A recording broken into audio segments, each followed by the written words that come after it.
चलिए दोस्तों, एक और नए लेक्चर के साथ इंड एस 38 इंटेंजिबल असेट के नॉलेज को और ज़्यादा इंक्रीज कर लेते हैं। लास्ट लेक्चर में इलस्ट्रेशन नंबर 6 पे हमने जो है वीडियो को स्टॉप किया था। कहा था कि इलस्ट्रेशन नंबर 6 को आप खुद से ट्राई करेंगे। अगर खुद से ट्राई हो जाता है, मतलब सॉल्व हो जाता है, तो बहुत बढ़िया है। वरना मैंने कहा था कि मैं नेक्स्ट आपके पास में जो लेक्चर है, लेक्चर पार्ट मैं कहूँगा, उसमें हम इसको सॉल्व करवा देंगे।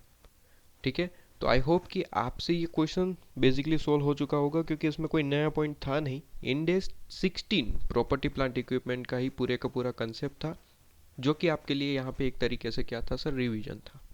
मैंने आपको लास्ट लेक्चर में ये भी बताया था कि अगर यहाँ पे इस क्वेश्चन के अंदर इलस्ट्रेशन नंबर 6 में ये जो सॉफ्टवेयर लिखा है, अगर इसकी जगह प्रॉपर्टी प्लांट इक्विपमेंट लिख दूँ, मशीनरी लिख दूँ, तो ये इंडेस 16 का क्वेश्चन बन जाता है। इसमें कोई फर्क नहीं होगा। ठीक है, सेम क्वेश्चन आपके पास में। इसलिए मैंने कहा था कि आप ये खुद से ट्राई करेंगे, और खुद से ट्राई हो चुका होगा आई होप। ठीक है, इलस्ट्रेशन नंबर 6 को मैं अभी आपके पास में डिस्कस कर लेता हूँ। देखते हैं क्वेश्चन में यहाँ पे क्या बताया गया है। आइए मेरे साथ। इंडेस 38 का इलस्ट्रेशन नंबर 6 कहते हैं कि सन लिमिटेड करके कोई कंपनी है जो कि एक्वायर करती है एक्वायर करती है एक सॉफ्टवेयर फ्रॉम अर्थ लिमिटेड।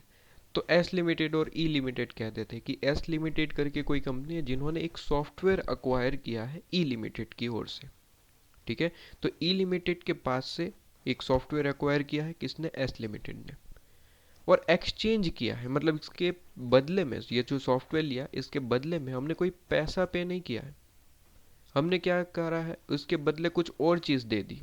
अब क्या चीज़ दी है, कहते हैं कि एक्सचेंज वर्ड लिखा गया है, एक्सचेंज फॉर टेलीकम्युनिकेशन लाइसेंस। तो एक तरीके का हमारा जो टेलीकॉम लाइसेंस होता है, वो लाइसेंस दिया गया है और उसके बदले सॉफ्टवेयर लिया गया है। ठीक है, तो कहते हैं कि सन लिमिटेड ने क्या करा सर, यहाँ पे हम क्वेश्चन को भी सॉल्व करते चलते हैं तो हमारे पास में ज़्यादा अंडरस्टैंडिंग हो जाएगी। इलस्ट्रेशन नंबर 6 हम डिस्कस कर रहे थे, और इलस्ट्रेशन नंबर 6 में मैंने कहा कि सर एस लिमिटेड करके कोई कंपनी है, एस लिमिटेड करके कोई कंपनी, एस लिमिटेड। ठीक है, एक मिनट ज़रा, हाँ जी। तो मैं ये कह रहा था कि सर एस लिमिटेड करके कोई कंपनी है। ठीक है, और दूसरी एक और कंपनी है ई लिमिटेड, अर्थ लिमिटेड कह सकते हैं। तो ई लिमिटेड करके कोई कंपनी है। दो कंपनी है, एस लिमिटेड और ई लिमिटेड। कहा गया है क्वेश्चन में कि एस लिमिटेड ने कुछ दिया है ई लिमिटेड को, और वहीं पे उसके एक्सचेंज में ई लिमिटेड ने कुछ दिया है एस लिमिटेड को। ठीक है, तो वही यहाँ पे क्वेश्चन यहाँ पे बताया गया है। क्वेश्चन में कहते हैं कि सर एस लिमिटेड ने एक्वायर किया है सॉफ्टवेयर, मतलब कि एस लिमिटेड को क्या मिला है, सॉफ्टवेयर। तो मैं यहाँ पे लिख देता हूँ कि सॉफ्टवेयर आया है, इसके बदले लाइसेंस गया है। ठीक है, लाइसेंस ही दिया है ना, हाँ, टेलीकम्युनिकेशन लाइसेंस हमने प्रोवाइड कर दिया, हमने मतलब एस लिमिटेड ने। तो लाइसेंस यहाँ पे दिया गया है। ठीक है, तो ई लिमिटेड को मिला है लाइसेंस, एस लिमिटेड को मिला है सॉफ्टवेयर। आगे क्या कहता है, कहा गया है कि सर लाइसेंस जो है उसकी वैल्यू है कैरिड बुक्स के अंदर वैल्यू, मतलब कि आपके पास में कैरिंग वैल्यू कहता है 5 लाख रुपए। लाइसेंस की वैल्यू कितनी है सर, 5 लाख। वहीं पे सॉफ्टवेयर की जो वैल्यू है वो 10,000 रुपीज़ है इन बुक्स। ठीक है, आगे कहता है कि which is not the fair value, fair value नहीं है, बुक में जो वैल्यू है वो आपको बताई गई है। ठीक है, कहते हैं आपको पास करिए journal entries in the following situation. आपको क्या करना है सर, जर्नल एंट्री पास करनी है, और सिचुएशन आपको दी गई है, जैसे ही सिचुएशन है उस तरीके से आपको जर्नल एंट्री पास करने के लिए कही गई है। ध्यान रहे, जर्नल एंट्री दोनों की बुक्स में पास करने के लिए कही गई है, एस लिमिटेड इवन ई लिमिटेड, दोनों की बुक्स में आपको जर्नल एंट्री बतानी है। ठीक है, कहते हैं कि पॉइंट नंबर 1, मतलब सिचुएशन नंबर 1 कह सकते हैं आप। कहते हैं कि अगर fair value of software 5,20,000 rupees है, तो and fair value of telecom जो लाइसेंस है, ठीक है, वो 5 लाख रुपए है, तो इस सिचुएशन के अंदर आपकी जर्नल एंट्री क्या बनेगी, ये पूछा गया है। इसके बाद दूसरी सिचुएशन दी गई, कहता है कि अगर हम फेयर वैल्यू नहीं देते, फेयर वैल्यू जो है सॉफ्टवेयर की मेजरेबल नहीं है फॉर एग्जांपल। सिमिलरली जो टेलीकॉम आपके पास में लाइसेंस है उसकी अनदर वैल्यू के हिसाब से, मतलब अनदर कंपनी के हिसाब से वैल्यू मिल चुकी है 4,90,000। और तीसरा आपको कहता है कि दोनों की, नाइदर आपके पास में सॉफ्टवेयर और टेली कम्युनिकेशन जो आपके पास में लाइसेंस है उसकी दोनों की वैल्यू मेजरेबल नहीं है, तो क्या होगा। ठीक है, तो तीनों सिचुएशन में आपको जर्नल एंट्री लिखनी है, मतलब 3 जर्नल एंट्री होगी दोनों की बुक में, 3-3 जर्नल एंट्री आपको पास करनी पड़ेगी सिचुएशन के हिसाब से। तो आई होप कि क्वेश्चन आपके पास में क्लियर है। सबसे पहले क्या दिया गया है, अगेन मैं एक बार फिर से एक बार डिस्कस कर दूं। कहते हैं कि सर दो कंपनी है, एस लिमिटेड और ई लिमिटेड, ये कर रहे एक्सचेंज, परचेज नहीं हुआ इस बार एक्सचेंज है क्वेश्चन में। ठीक है, क्या एक्सचेंज किया गया, कहते हैं कि सॉफ्टवेयर दिया गया है, लाइसेंस लिया गया है। ठीक है, सॉफ्टवेयर को भी हाईलाइट कर देते हैं कि सॉफ्टवेयर जो है यहाँ पे आया है और वहीं पे लाइसेंस गया है। अब वैसे बुक की वैल्यू अगर देखी जाए, बुक में वैल्यू, तो वो आपको शुरुआती सेक्शन में, आपको यहाँ पे शुरुआती पैराग्राफ में ही दिया गया है कि जो टेलीकम्युनिकेशन लाइसेंस यहाँ पे दिया है उसकी वैल्यू है 5 लाख बुक्स में, और जो सॉफ्टवेयर दिया है उसकी वैल्यू है 10,000 बुक्स में। ठीक है, उसके बाद आपको पूछा गया है कि सर जर्नल एंट्री पास करिए। सिचुएशन आपको 3 दी गई है, 3 सिचुएशन के हिसाब से आपको जर्नल एंट्री पास करने के लिए कहा गया है। सबसे पहली सिचुएशन कहती है कि फॉर एग्जांपल हम फेयर वैल्यू दोनों असेट की दे देते। सॉफ्टवेयर की फेयर वैल्यू है फॉर एग्जांपल 5,20,000 और टेलीकम्युनिकेशन जो लाइसेंस है उसकी फेयर वैल्यू है 5 लाख रुपए, दोनों की वैल्यू दे दी। ये पहली सिचुएशन।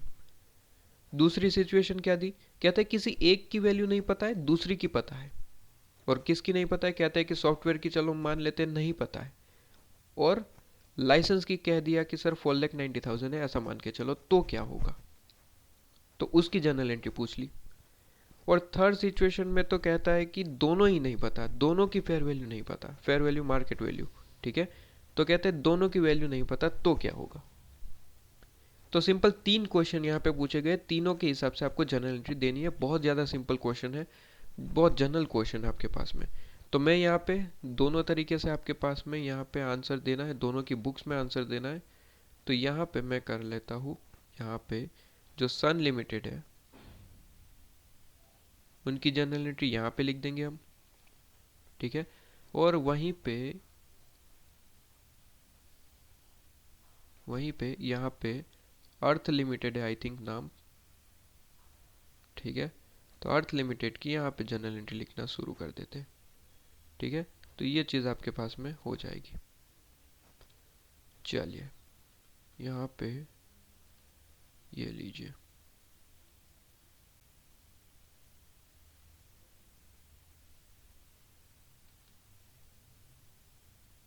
ठीक है, और ये हमने यहाँ पे एक तरीके से ब्रेक कर दिया और जर्नल एंट्री शुरू कर दी।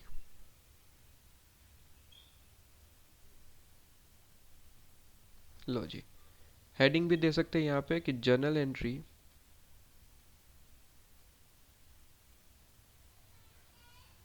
जर्नल एंट्रीज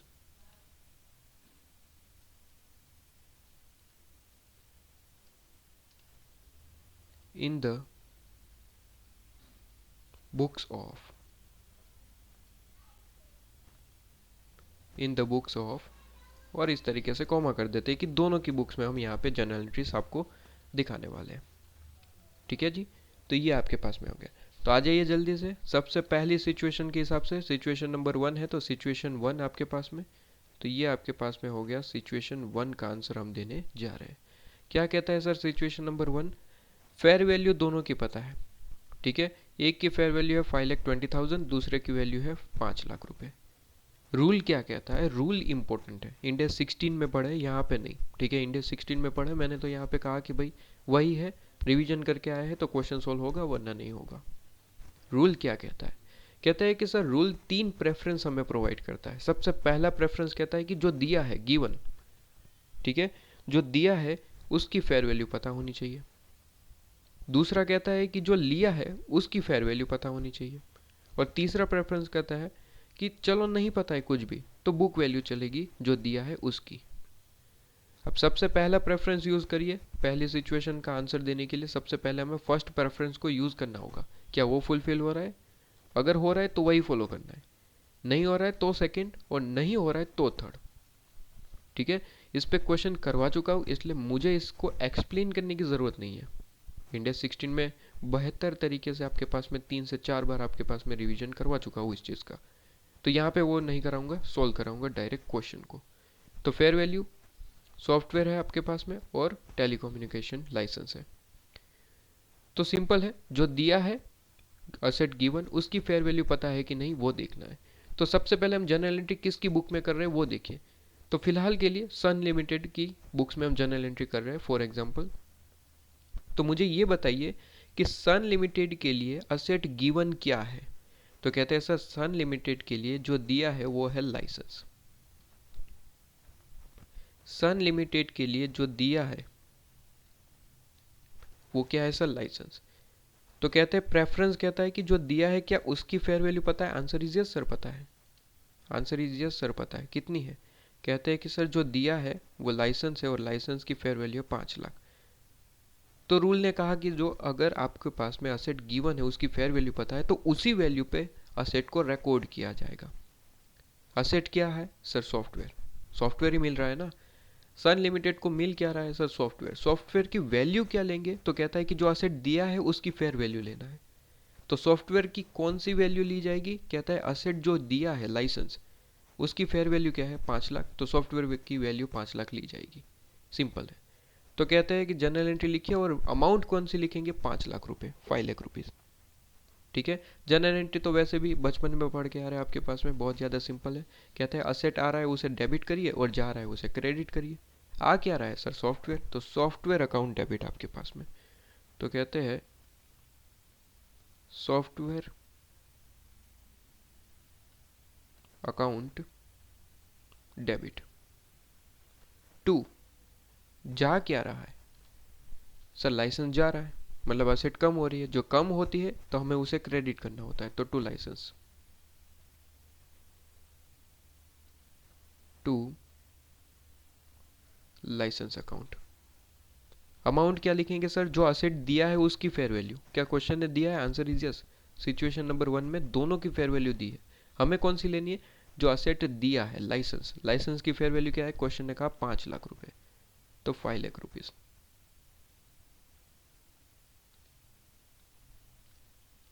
लीजिए 5 लाख रुपए। अब वहीं आपके पास में अर्थ लिमिटेड के क्वेश्चन के हिसाब से, मतलब अर्थ लिमिटेड के कंपनी के हिसाब से अगर जनरल एंट्री सोचे तो क्या होगी? रूल तो सेम रहेगा, बस अब अर्थ लिमिटेड के नज़रिए से हमें हम सोचना है। रूल तो वही है कि जो असेट दिया है उसकी फेयर वैल्यू पे ये रिकॉर्डिंग होगी। बस यहाँ पे ध्यान रहे कि अर्थ लिमिटेड के नज़रिए से देखना है कि क्या चीज़ आ रही है और क्या चीज़ जा रही है। तो कहते हैं अर्थ लिमिटेड के नज़रिए से अगर हम देखें तो कहते हैं कि सॉफ्टवेयर जा रहा है और लाइसेंस आ रहा है। रूल क्या कहता है? कि रूल कहता है कि सर प्रेफरेंस नंबर 1 जो जा रहा है असेट गिवन। अब इस बार असेट गिवन क्या है सर? अर्थ लिमिटेड के लिए असेट गिवन है सॉफ्टवेयर। तो कहते हैं कि जो असेट गिवन है उसकी फेयर वैल्यू चाहिए मुझे। क्या दिया है? तो फिर हम वही फॉलो करेंगे। तो आंसर इज यस। क्वेश्चन ने दोनों की फेयर वैल्यू दी है, बस आपको ये ढूंढना था कि कंसीडर किसको करना है। तो इस बार अर्थ लिमिटेड की बुक्स में हम रिकॉर्डिंग कर रहे हैं और उसके लिए असेट गिवन है सॉफ्टवेयर। सॉफ्टवेयर की फेयर वैल्यू क्या है सर? 5,20,000। तो रिकॉर्डिंग किस अमाउंट पे करेंगे? 5,20,000 पे। 5,20,000 पे। ठीक है जी। तो आ जाइए 5,20,000 पे रिकॉर्डिंग करना है। अब इस बार ध्यान रहे अर्थ लिमिटेड के लिए गया क्या है सर? अर्थ लिमिटेड के लिए गया है सॉफ्टवेयर और आया क्या है सर? लाइसेंस। तो लाइसेंस अकाउंट डेबिट। टेलीकम्युनिकेशन पूरा लिखिएगा। ठीक है, मैं शॉर्ट में लिख देता हूँ। एग्जाम में शॉर्ट फॉर्म अवेलेबल नहीं है इसलिए पूरा लिखना पड़ेगा। तो telecommunication licence account debit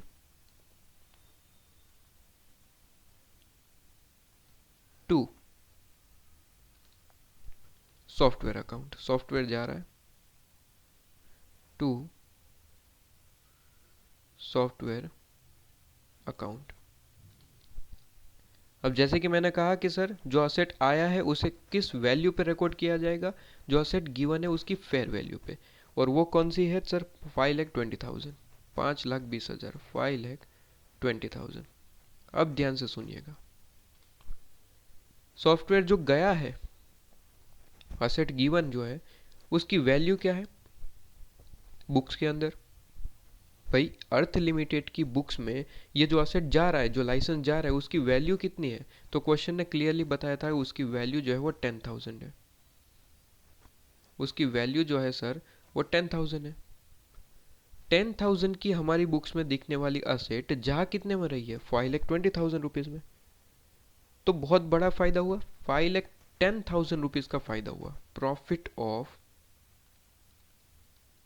5,10,000।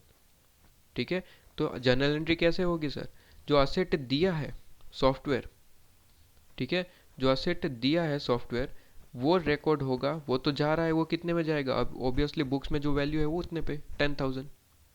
Sir बाकी का difference profit, profit on sale to profit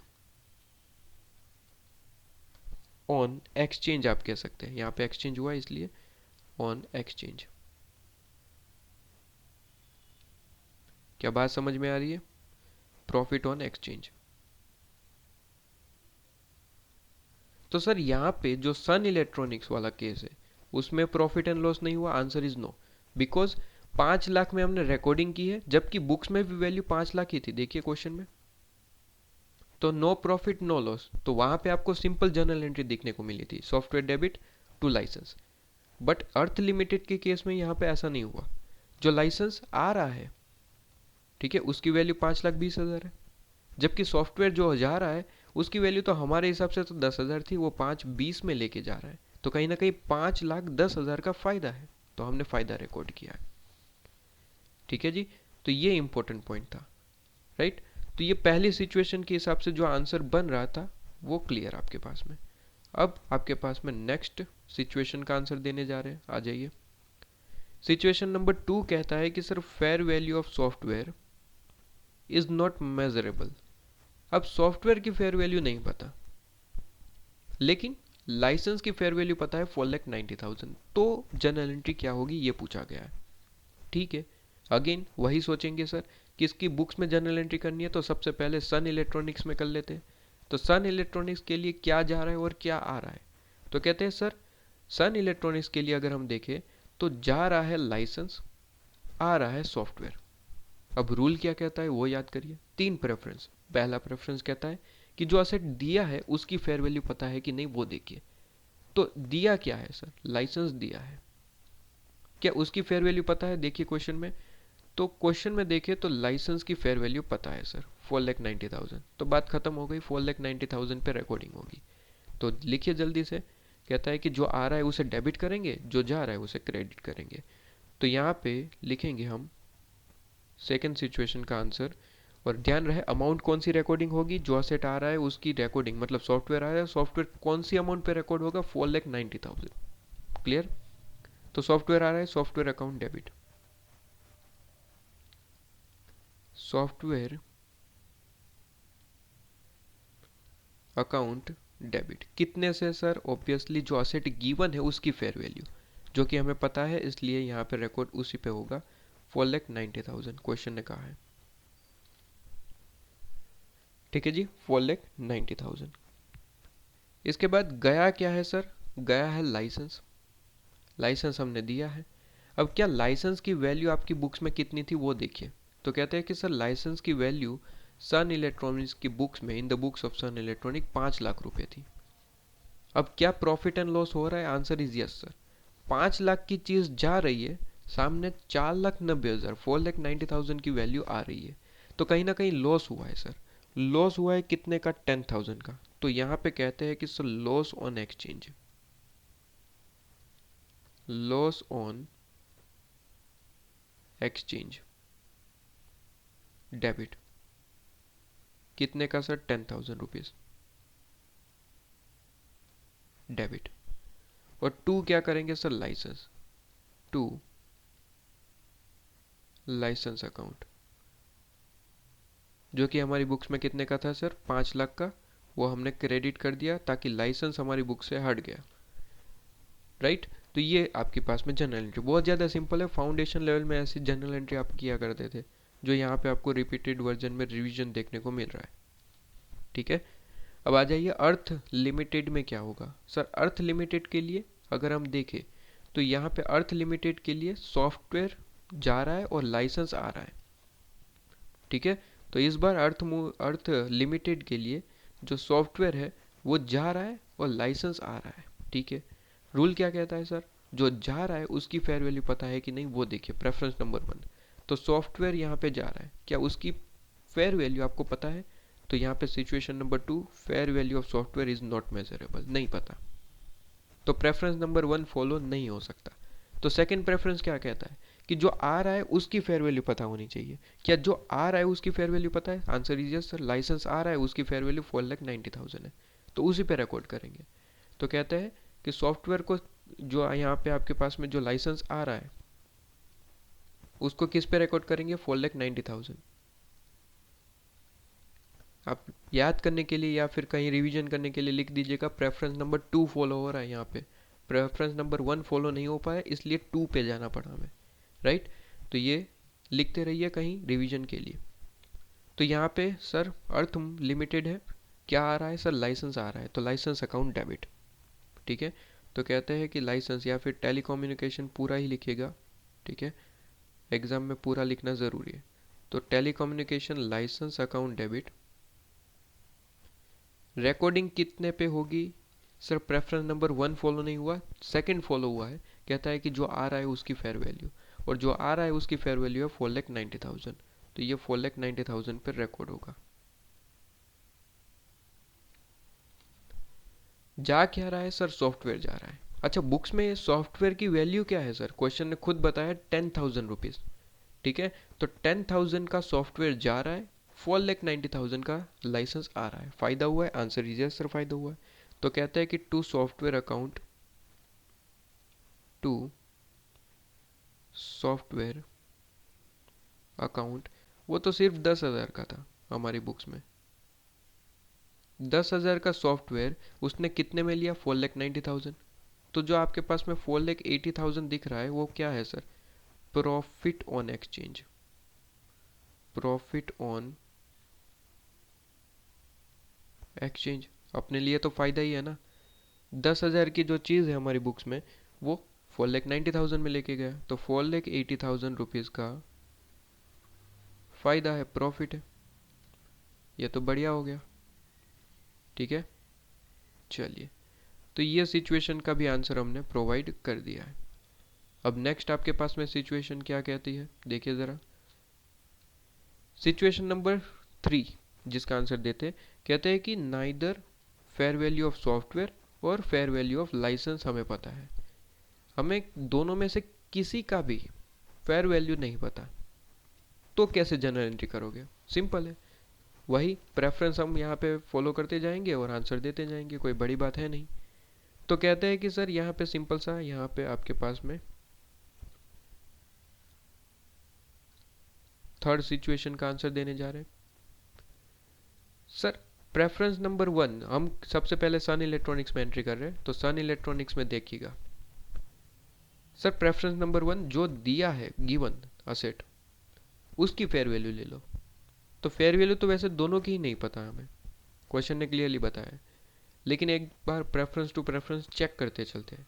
तो जो दिया है सन लिमिटेड के हिसाब से, जो दिया है वो क्या है सर? लाइसेंस, असेट गिवन, उसकी फेयर वैल्यू पता है? Answer is no sir. तो सेकंड प्रेफरेंस जो लिया है उसकी फेयर वैल्यू पता लगाओ, तो सॉफ्टवेयर की भी नहीं पता। तो थर्ड प्रेफरेंस है, कहता है कि थर्ड प्रेफरेंस कहता है कि जो दिया है ना लाइसेंस, उसकी बुक वैल्यू तो आपको पता ही होगी, उस पर रिकॉर्ड कर दो, काम खत्म। तो बुक वैल्यू क्या है लाइसेंस की? तो 5,00,000 रुपीज़, क्वेश्चन नहीं दिया है, 5,00,000 आपकी बुक वैल्यू है, तो बस उस पर रिकॉर्ड करो और क्वेश्चन खत्म, ठीक है ना। तो यहाँ पे कहते हैं कि सॉफ्टवेयर आ रहा है तो सॉफ्टवेयर अकाउंट डेबिट,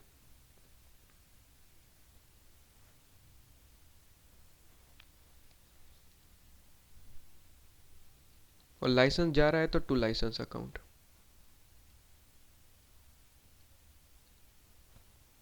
और याद रहे जब भी प्रेफरेंस नंबर 3 हो तो ना प्रॉफिट होगा ना लॉस होगा, क्योंकि जो बुक वैल्यू है उस पे ही जा रहा है। ठीक है, तो यहाँ पे प्रॉफिट एंड लॉस चेक करने की जरूरत नहीं, प्रेफरेंस 1 और 2 में चेक करना पड़ता है, बट 3 में तो कोई ज़रूरत ही नहीं है, जितने में वैल्यू दिख रही उतने में ही जा रहा है, तो ना प्रॉफिट है ना लॉस है। ठीक है, तो कहते हैं 5 लाख रुपए बुक में वैल्यू है, 5 लाख पे ही दिखा देंगे। ठीक है, जो असेट गिवन है उसकी बुक वैल्यू 5 लाख रुपए। वहीं पे अगर अर्थ लिमिटेड की बात करें तो सेम इसी तरीके से लाइसेंस आ रहा है, तो लाइसेंस अकाउंट डेबिट, ध्यान रहे टेलीकम्युनिकेशन लाइसेंस लिखिएगा, licence account debit to software account, to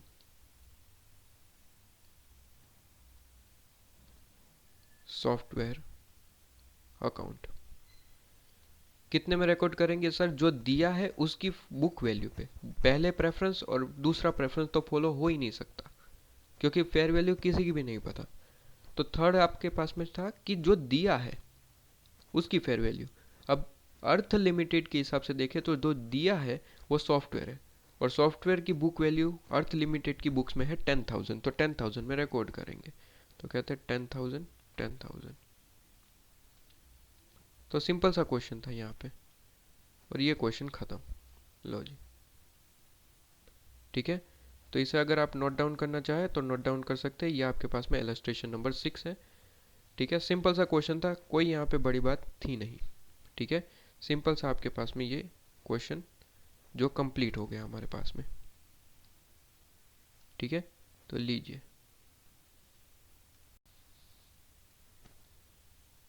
okay, अब आ जाइए नेक्स्ट हमारे पास में टॉपिक पे, पढ़ने जा रहे हैं हम नेक्स्ट टॉपिक। ये आपके पास में कंप्लीट हो गया। अब यहाँ पे मैंने जो आपको चार्ट ड्रॉ करवाया था उस पे आ जाइए जल्दी से, जहाँ से शुरुआत की थी, परचेज पे। परचेज वाला टॉपिक ऑलरेडी मैंने कहा कि सर इंडेक्स 16 में आप बढ़िया तरीके से क्वेश्चन सॉल्व कर चुके होंगे। इंडेक्स 38 वाले आपके आईसीएम मॉड्यूल में इस पे क्वेश्चन नहीं है, बेसिकली सिंपल एक सेपरेट क्वेश्चन। बाद में मिक्स क्वेश्चन होंगे, वहाँ पे कंसेप्ट कवर हो जाएगा, वो बात अलग है। लेकिन एक सेपरेट क्वेश्चन जो परचेज पे दिया गया हो ऐसा नहीं है, इसलिए मैंने यहाँ पे आपके पास में कंसिडर नहीं किया। वैसे इंडेक्स 16 में कर चुके, मतलब इंडेक्स 38 भी कंप्लीट ही है, बस वो नाम चेंज होता है कि जो प्रॉपर्टी प्लांट इक्विपमेंट दिख रहा था वो यहाँ पे इंटेंजिबल एसेट का नाम दे देते हैं, खत्म। तो परचेज पे क्वेश्चन हो चुके हैं और ये क्लियर भी है। एक्सचेंज भी क्वेश्चन इंडेक्स 16 में हम कर चुके हैं, आपके पास में ये कंसेप्ट क्लियर था, लेकिन आईसीए मॉड्यूल में इलस्ट्रेशन नंबर 6 दिया गया था तो मैंने करवा दिया। इसके बाद गवर्नमेंट ग्रांट, मैंने कहा इंडेक्स 20 में पढ़ेंगे, तो वहाँ पे आपके पास में क्लियर हो जाएगा। अब नेक्स्ट हम पढ़ने जा रहे हैं बिजनेस कॉम्बिनेशन। ठीक है, अच्छा रेफरेंस देने के लिए मैं सिर्फ यहाँ पे समझाने के लिए, तो यहाँ पे हमें कुछ वर्ड लिख देना चाहिए। तो फॉर एग्जांपल मैंने यहाँ पे लिख दिया कि ये आपके पास में है जो परचेज वाला पॉइंट है, पॉइंट नंबर 1 है, एक्सचेंज वाला पॉइंट नंबर 2 है। ठीक है, ये आपके पास में पॉइंट नंबर 3 है गवर्नमेंट, ये पॉइंट नंबर 4, और ये आपके पास में पॉइंट नंबर 5।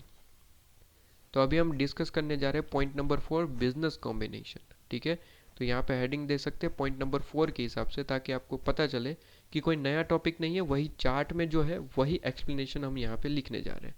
ठीक है जी, तो कहते हैं पॉइंट नंबर 4,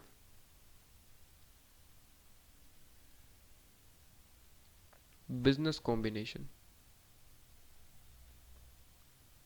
बिजनेस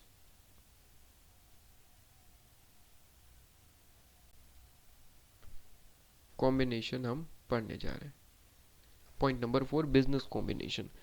अब बिजनेस कॉम्बिनेशन का मतलब क्या है, आप ऑलरेडी पढ़ के आ रहे हैं। कहते हैं कि एक बिजनेस है हमारे पास में, फॉर एग्जांपल हमारा ये बिजनेस है, ठीक है, और ये बिजनेस किसी और बिजनेस को एक्वायर कर लेता है। क्या कर लेता है सर?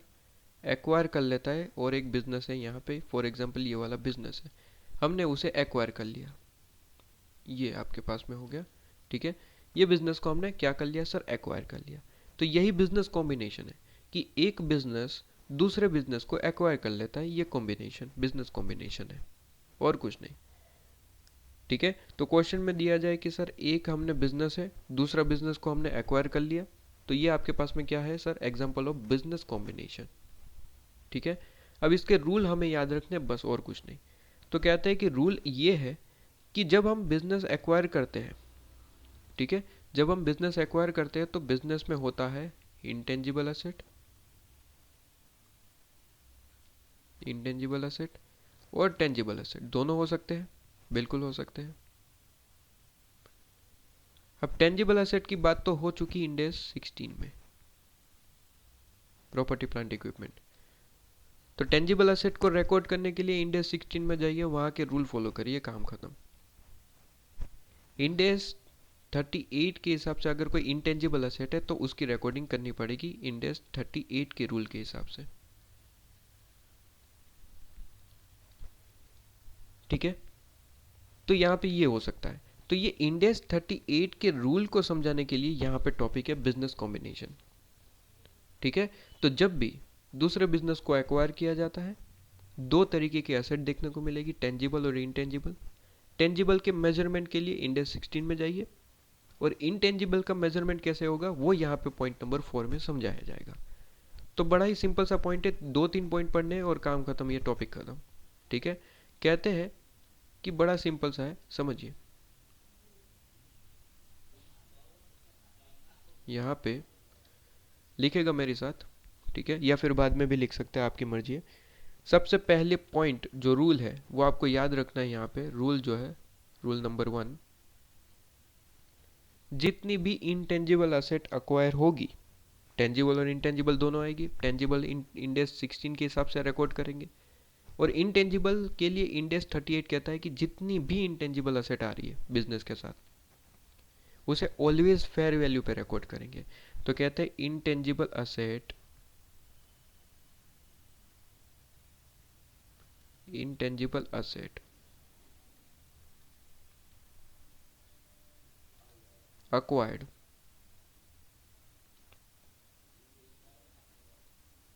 ध्यान रहे यहाँ पे मैं बिजनेस कॉम्बिनेशन की बात कर रहा हूँ। In case of business combination, जब बिजनेस कॉम्बिनेशन होगा उसमें इंटेंजिबल असेट अगर आपको आ रही है तो वो आपके पास में फेयर वैल्यू पे रिकॉर्ड होंगी।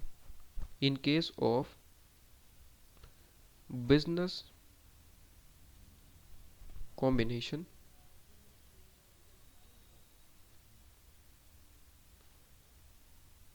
Always on fair value. ठीक है, always on fair value, market value, fair value always उस पर रिकॉर्ड होगा। और फेयर वैल्यू कब की लेनी है तो ध्यान रखिए, at the date of acquisition, जब एक्विजिशन कर रहे हैं उस डेट की fair value, at the date of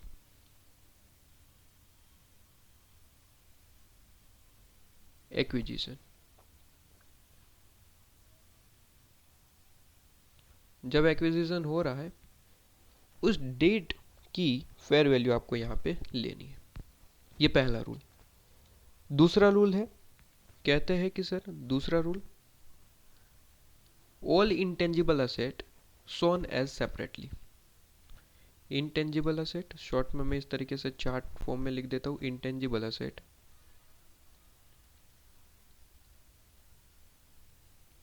जितनी भी इंटेंजिबल असेट्स है, ठीक है, शोन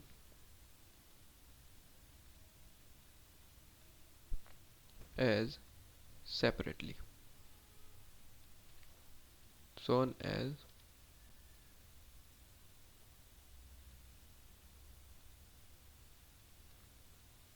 सेपरेटली, सेपरेटली शोन करना है। अब एग्जांपल देता हूँ इसका। कहते हैं कि सर यहाँ पे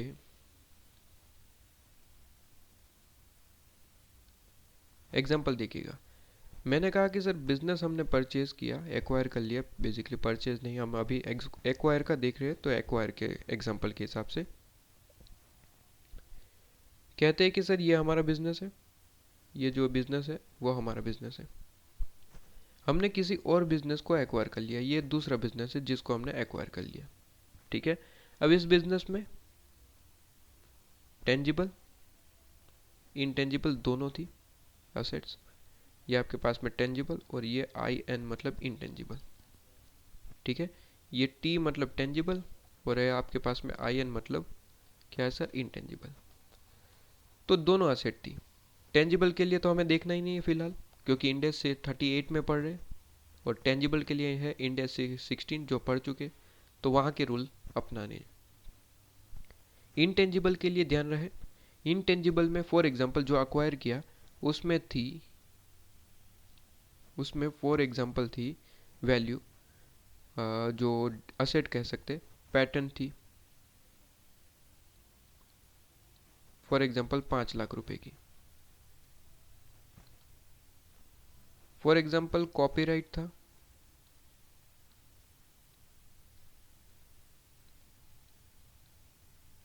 6 लाख रुपए का। ठीक है, टेंजिबल वैल्यू, टेंजिबल असेट की फॉर एग्जांपल वैल्यू में पूरा क्वेश्चन ही करवा देता हूँ। कहते टेंजिबल असेट थी 15 लाख रुपए की फॉर एग्जांपल। ठीक है, और एक्वायर हुआ, ये जो एक्वायर हुआ, ठीक है, ये जो एक्वायर हुआ फॉर एग्जांपल, ये जो एक्वायर हुआ फॉर एग्जांपल उसकी वैल्यू थी रुपीज़, हमने कितने में एक्वायर किया, तो कहता है कि फॉर एग्जांपल वो हमने लिया है 30 लाख रुपीज़। 30 लाख रुपीज़ में हमने एक्वायर किया है। तो ध्यान से सुनिएगा, रूल कहता है इंडेक्स 38 का कि सारी की सारी असेट को आप सेपरेटली शोन करेंगे बैलेंस शीट में। कौन शोन करेगा, जो एक्वायर कर रहा है वो अपनी बैलेंस शीट में शो करेगा ना। तो जो हमारी कंपनी है ये वाली, वो अपनी बैलेंस शीट बना रही होगी सर, बिल्कुल, उसमें ये असेट को शो करेगी। टेंजिबल असेट को शो करेगी 15 लाख रुपए, पेटेंट को शो किया जाएगा सर 5 लाख रुपए, कॉपीराइट को शो किया जाएगा अलग से 6 लाख रुपए। मतलब बैलेंस शीट में अलग अलग दिखनी चाहिए कि पेटेंट 5 लाख रुपए, कॉपीराइट 6 लाख रुपए। ठीक है, अब यहाँ पे क्वेश्चन ये आता है सर, समझिएगा, कहते हैं कि सर टेंजिबल एसेट कितने की आई, 15 लाख, वो हमने दिखा दिया बैलेंस शीट में। पेटेंट कितने की आई, 5 लाख, और कॉपीराइट कितने की आई, 6 लाख रुपए। ये हमने सेपरेटली सबको शो कर दिया, जैसे कि क्वेश्चन ने, हमने रूल ने कहा। रूल ने क्या कहा sir, intangible asset separately shown करिए। ठीक है, टेंजिबल की तो यहाँ पे बात ही नहीं होगी बेसिकली। तो टेंजिबल को भी वैसे सेपरेटली शो करना है, लेकिन यहाँ पे इंडेक्स 38 पड़ रहा है, तो यहाँ पे तो वो इंटेंजिबल एसेट की बात करेगा। ठीक है, तो टेंजिबल को हमने शो कर दिया, ठीक है, वो इंडेक्स 16 के हिसाब से। बात थी इंटेंजिबल की, जिसे हमें सेपरेटली शो करना था, तो कहते हैं कि पेटेंट शो कर दिया सेपरेटली, कॉपीराइट शो कर दिया सेपरेटली। अब क्वेश्चन यहाँ पे ये आता है कि जैसे ही हम 30 लाख रुपीज़ के पेमेंट की एंट्री करेंगे जनरल एंट्री बुक्स में, ठीक है, कौन करेगा सर, वो वही जो एक्वायर कर रहा है वही करेगा ना, कि पैसे इतने दिए और सामने असेट कितने की आ रही है। तो कहते हैं 15 + 5 + 6 26, 26 लाख। ठीक है, 26 लाख आपके पास में 26 लाख रुपीज़ की असेट आ रही है, और जहाँ कितने रहे पैसे, 30 लाख रुपीज़। तो इंडेक्स 38 ने कहा कि जब लास्ट में सारी असेट को बाइफरकेट करने के बाद, सेपरेटली शोन करने के बाद, जो डिफरेंस अगर रहता है, मतलब पेमेंट अगर आपने ज़्यादा किया है उससे ज़्यादा, तो डिफरेंस को कहते हैं कि सर जो डिफरेंस है उसे हम एज अ गुडविल दिखाते हैं। और कौन सी गुडविल, ध्यान रहे, ये गुडविल है परचेज गुडविल, क्योंकि आप एक्वायर कर रहे हैं, एक्वायर के लिए आपने ज़्यादा पैसा दिया है, तो ये एक तरीके से क्या है सर, परचेज गुडविल है। ध्यान रहे, self generated goodwill balance sheet में कभी दिखती नहीं है, कभी कंसिडर नहीं होती। ये तो कौन सी गुडविल है सर, परचेज गुडविल है। ठीक है, तो परचेज गुडविल को दिखाया जाएगा as a difference amount always. सबसे पहले सारी असेट को बाइफरकेट किया जाएगा, जैसे कि पेटेंट हो गया, जैसे कि आपके पास में कॉपीराइट हो गया। उसके बाद लास्ट में अगर कोई डिफरेंस है, ज़्यादा पेमेंट किया है आपने, तो उसे हम दिखाएंगे as a purchase goodwill. Purchase goodwill कितने की दिखाएंगे सर, डिफरेंस अमाउंट 26 लाख है और 30 लाख है, तो फॉर एग्जांपल 4 लाख रुपीज़ है, तो 4 लाख रुपीज़ की क्या दिखाई जाएगी sir, purchase goodwill balance sheet में दिखाई जाएगी। तो अब बैलेंस शीट में क्या दिखेगा, टेंजिबल आपके पास में जो असेट है 15 लाख रुपीज़, इनटेंजिबल हेडिंग दिया जाएगा, और जिसके अंदर आपको सेपरेटली बाइफरकेट करना होगा कि पेटेंट 5 लाख रुपए, कॉपीराइट 6 लाख रुपए और परचेज गुडविल 4 लाख रुपए। तो बैलेंस शीट में ऐसे शो होता है। ठीक है, इसलिए इंड एस 38 ने कहा कि सेपरेटली शोन करना है हर एक असेट को, और लास्ट में अगर कोई डिफरेंस है एज ए गुडविल। तो पॉइंट नंबर 3 वही है, गुडविल वाला, तो मेरे साथ लिख लीजिए। ये मैं एग्जांपल मिटा देता हूँ, ठीक है, ये लीजिए, ये मैंने हटा दिया। और पॉइंट नंबर 3 वही गुडविल वाला मेरे साथ लिख लीजिए आपके पास में।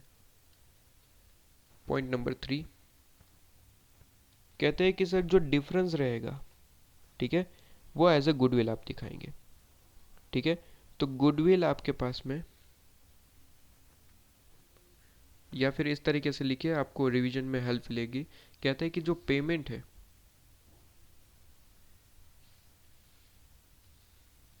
वो ज़्यादा है, ठीक है, जो पेमेंट है वो ज़्यादा है किस चीज़ से। कहता है कि sir all acquired asset value, acquired assets value से, उनकी वैल्यू से अगर पेमेंट ज़्यादा किया, जैसे कि हमारे केस में था 30 लाख वर्सेस 26 लाख, ठीक है, तो ज़्यादा किया है तो कहता है कि सोन एज डिफरेंस अमाउंट, ठीक है, डिफरेंस अमाउंट, ध्यान रहे, सोन एज गुडविल। और ये कौन सी गुडविल है, परचेज गुडविल है, क्योंकि आपने परचेज किया है ना असेट बेसिकली, ठीक है, एक तरीके से एक्वायर किया है, परचेज किया है बेसिकली।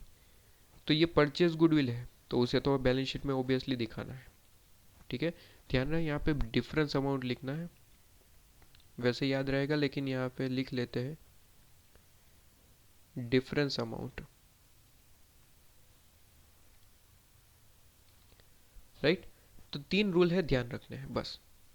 कहते हैं सबसे पहला रूल, इंटेंजिबल असेट को ऑलवेज फेयर वैल्यू पे दिखाएंगे। दूसरा रूल, इंटेंजिबल असेट को ऑलवेज सेपरेटली दिखाएंगे, फेयर वैल्यू पे दिखाएंगे प्लस सेपरेटली दिखाएंगे कि ये वाली असेट इतने की है, ये वाली असेट इतने की है।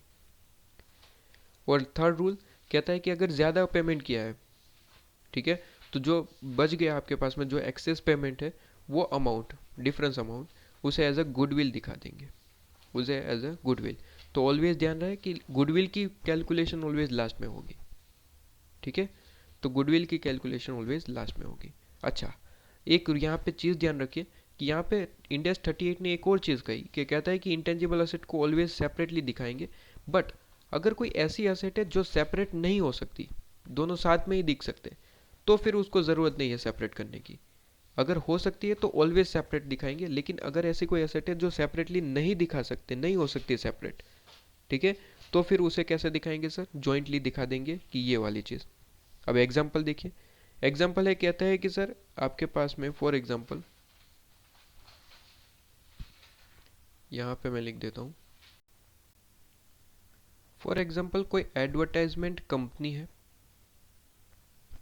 उसके पास 2 असेट है, इंटेंजिबल असेट, एक टाइटल है, टाइटल, और दूसरा सब्सक्राइबर जो होते हैं उनके, ठीक है, उनका क्या है सर, सब्सक्रिप्शन है, ठीक है, पूरे का पूरा लिस्ट है, डेटाबेस आप कह सकते हैं या फिर डेटा। तो जो टाइटल है वो उनका राइट है, और प्लस ये जो डेटा है वो उनका राइट है, ठीक है, ये दोनों एक तरीके से इंटेंजिबल एसेट है, आंसर इज यस। बट कहते हैं कि सर ये पूरे के पूरी जो है एक तरीके से सिंगल एसेट ही माननी पड़ेगी।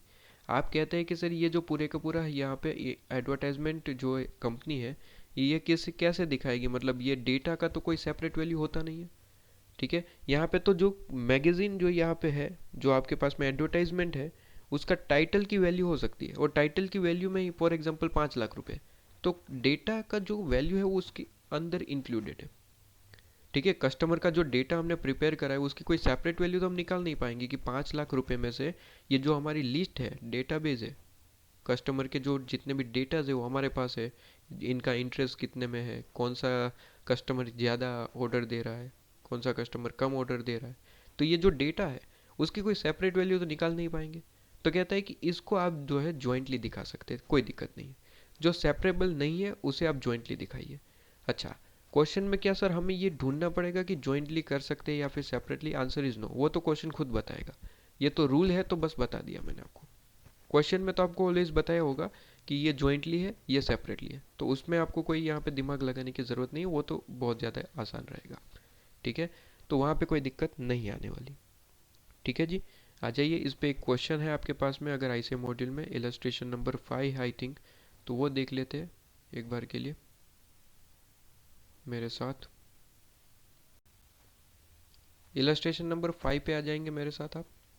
इलस्ट्रेशन नंबर 5 कहता है कि ऑन 31 मार्च 2001 को अर्थ इंडिया लिमिटेड करके कोई कंपनी है जिन्होंने पेड किया है 50 लाख रुपीज़ है, कहते हैं पे करते हैं 50 lakh rupees for 100% interest in Sun India Limited. तो सन इंडिया लिमिटेड को पूरे का पूरा यहाँ पे इनका इंटरेस्ट मतलब पूरे का पूरा यहाँ पे एक्वायर कर लिया गया है 50 लाख रुपए में, 50 लाख रुपीज़। ठीक है, और यहाँ पे कहते हैं कि जो एट डेट सन जो लिमिटेड है उनकी नेट असेट की जो फेयर वैल्यू है वो कितनी है सर, 30 लाख रुपीज़। तो जो नेट असेट है उनकी फेयर वैल्यू तो केवल 30 लाख रुपीज़ है, हमने दिए कितने हैं, 50 लाख रुपए, 50 लाख रुपीज़। ठीक है sir, net asset fair value 30 lakh rupees है। Important is in addition, word लिखा गया है इन एडिशन। ठीक है, वर्ड लिखा गया है इन एडिशन। इन एडिशन का मतलब 30 लाख रुपीज़ की ये जो असेट है उसके अलावा भी कुछ असेट मिल रही है। ठीक है, क्या है, कहता है कि Sun limited also held the following right, इसके अलावा कुछ और मिला है। कहते हैं ट्रेडमार्क है कितने की सर, 1,80,000 रुपीज़ की ट्रेडमार्क मिली है। इसके बाद डिस्ट्रीब्यूशन राइट मिला है। ठीक है, ये भी तो एक तरीके से इंटेंजिबल असेट है। कहते हैं 1,50,000 पर एनम है फॉर 6 ईयर। कहता है कि ये जो राइट मिला है, ठीक है, इसकी cash flow, future cash flow मतलब फ्यूचर में इसका पैसा कितना मिलेगा, तो हर साल एक्सपेक्टेड 1.5 लाख रुपए मिलता रहेगा 6 सालों के लिए। तो ये जो हमने राइट दिया है वो भी हमारे पास में आ गया, हर साल 1.5 लाख रुपए आपको मिलेगा 6 सालों के लिए। अब देखिए जरा, फ्यूचर में कोई अमाउंट मिल रही है उसे आज रिकॉर्ड करना है, तो ऑलवेज मैंने पढ़ा है, इंडेक्स 16 में भी पढ़ा है, कहते हैं ऐसे ही रिकॉर्ड नहीं कर सकते आप, 1,50,000 इंटू 6 करके इनकम जनरेट नहीं कर सकते कि इतनी इनकम होगी, नहीं हो सकता। क्यों, क्योंकि जो फ्यूचर में अमाउंट मिलनी है उसे प्रेजेंट में कन्वर्ट करनी पड़ती है, और उसके लिए परसेंटेज ऑलवेज क्वेश्चन देता है। जैसे कि यहाँ पे दिया है, देखिए 10% दिया है एज अ डिस्काउंट रेट, 10% आपके पास में दिया है, 10% है, क्या है sir, as a discount rate. तो 10% के हिसाब से हम इसे क्या करेंगे सर, प्रेजेंट वैल्यू में कन्वर्ट करेंगे, तो हमें उसकी वैल्यू पता चल जाएगी कि ये राइट की वैल्यू कितनी है, और फिर हम उसे सेपरेटली बैलेंस शीट में शो कर देंगे। ठीक है, इसके बाद कहता है कि आपके पास में वैसे यहाँ पे देखिए 4.36 कैलकुलेट करके दिया है, तो ऑलरेडी क्वेश्चन ने आपको हेल्प कर दी। ये क्या है 4.36, कहता है annuity factor. Annuity factor inter में मैंने पढ़ाया था आपको एफएम के अंदर, और यहाँ पे भी मैंने बेसिकली एक फॉर्मेट लिखवाया था, ये वही है। क्या मैंने फॉर्मूला लिखवाया था, याद करिए, मैंने कहा किसी भी अमाउंट को प्रेजेंट वैल्यू में कन्वर्ट करना है तो आप सिंपली एक फॉर्मेट यूज़ करेंगे, फॉर्मूला यूज़ करेंगे, कहता है अमाउंट जितना भी है मल्टीप्लाई करेंगे 1 डिवाइड बाई 1 प्लस आर की पावर n। ठीक है, अमाउंट कितना है सर, 1,50,000, मल्टीप्लाई कहते हैं कि 1 divide by 1 plus R, R का मतलब रेट कितना है सर, 10%।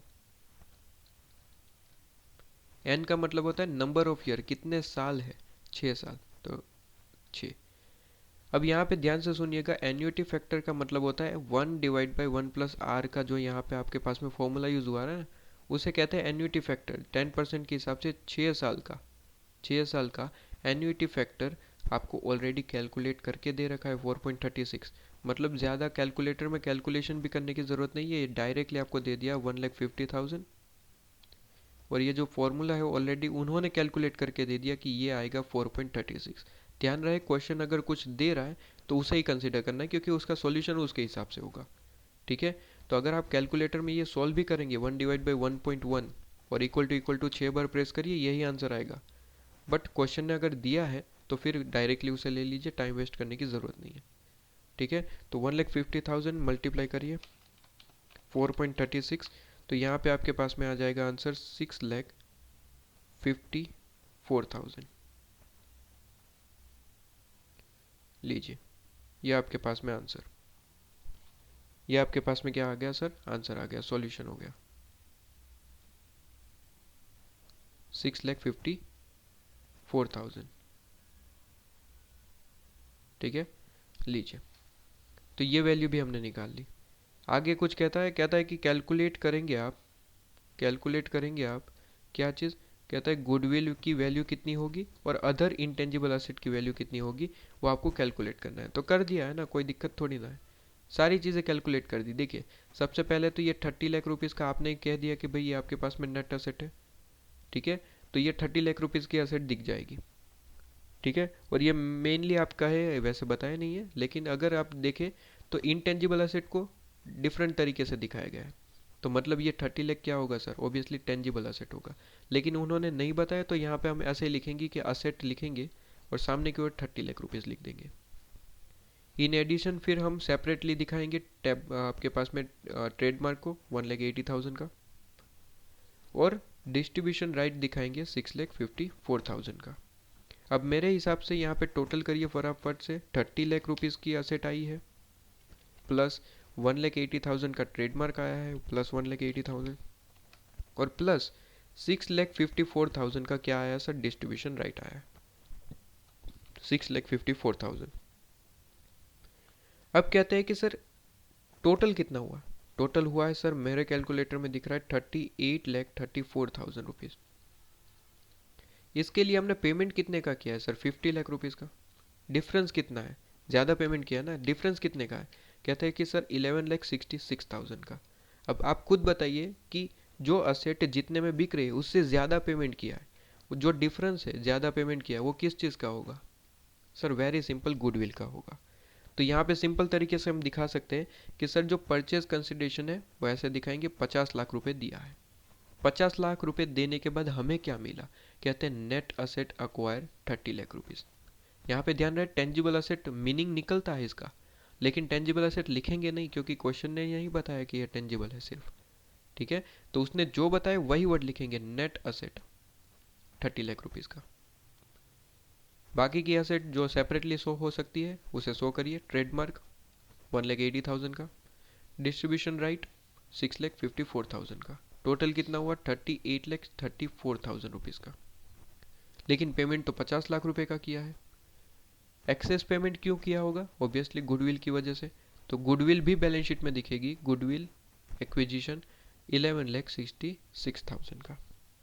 बहुत ही ज़्यादा सिंपल क्वेश्चन, जो कि मैंने आपको एग्जाम्पल में आपके पास में सिखा दिया, वही क्वेश्चन में आपको यहाँ पे दिया गया है, सिंपल था। ठीक है, तो मुझे नहीं लगता इसमें कोई डाउट हो सकता है, राइट। अच्छा, इसके बाद यहाँ पे आपके पास में नेक्स्ट टॉपिक, ये टॉपिक खत्म हो गया, बिजनेस कॉम्बिनेशन यहाँ पे इतना ही था। मैंने कहा था ना 2-3 पॉइंट ही पढ़ने और क्वेश्चन खत्म, पॉइंट खत्म आपके पास में। इसके बाद आपको पढ़ना है मेरे साथ पॉइंट नंबर, आ जाइए 5। कहते हैं सर पॉइंट नंबर 5 मेरे साथ पढ़ेंगे। पॉइंट नंबर 5 क्या लिखवाया था मैंने, एक बार आ जाइए चार्ट में देख लीजिए। Point number 5, internally generated. हो सकता है ना इंटेंजिबल असेट को हमने इंटरनली ही जनरेट कर लिया है, तो उसकी ट्रीटमेंट कैसे होगी, कहते हैं इंटरनली, ठीक है,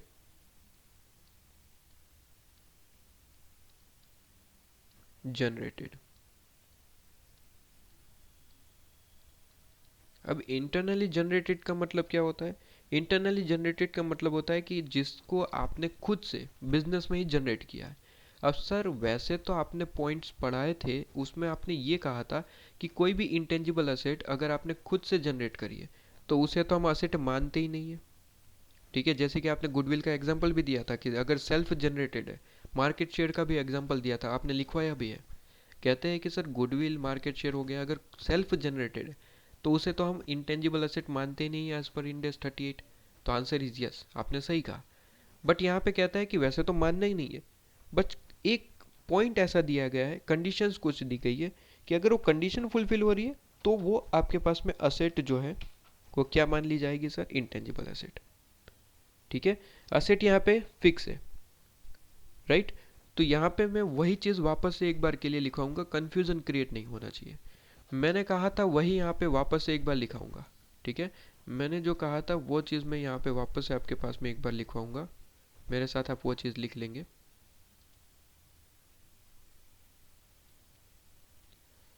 ठीक है, इस तरीके से डायग्राम ड्रॉ करिए ताकि मैं कंफ्यूजन ही यहाँ पे क्रिएट नहीं होने देता। जो चीज़ पहले ऑलरेडी बताई थी वो लिखवाऊंगा पहले, ठीक है। जो चीज़ मैंने आपको ऑलरेडी बताई थी वो चीज़ मेरे साथ लिखिए सबसे पहले।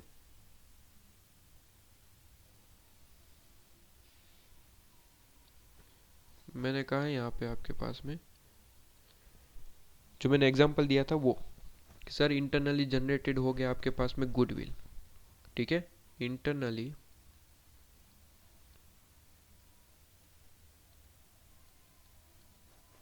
इंटरनली जनरेटेड गुडविल हो गया, कोई भी इंटेंजिबल असेट हो गई, ठीक है। इंटरनली जनरेटेड गुडविल हो गया। आप पेटेंट भी ले सकते हैं, पेटेंट में बेसिकली परचेज होता है इसलिए पेटेंट नहीं होगा। या फिर आप ब्रांड वैल्यू भी कह सकते हैं, ब्रांड, ठीक है। गुडविल हो गया। मार्केट शेयर भी आप कह सकते हैं, मार्केट शेयर,